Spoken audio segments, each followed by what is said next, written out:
Welcome back to మనం TV. నేను మీ పవన్ బెస్వాడ. సాధారణంగా పిల్లులు, కుక్కలు, ఆవులు వంటి జంతువులను ఆశ్రమాల నుంచి దత్తత తీసుకుంటూ ఉంటారు.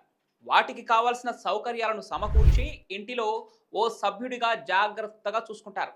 కానీ చైనాకు చెందిన ఓ మహిళ వీధి కుక్కల విషయంలో కర్కశంగా ప్రవర్తించి జైలు పాలైంది. చైనాలోని జిక్సువాన్ అనే మహిళ జంతు ఆశ్రమాలకు కుక్కల సంరక్షణ అధికారుల దగ్గరకు వెళ్లి తనకు కుక్కలంటే ఇష్టమని నమ్మించి కుక్కలను దత్తత తీసుకునేది.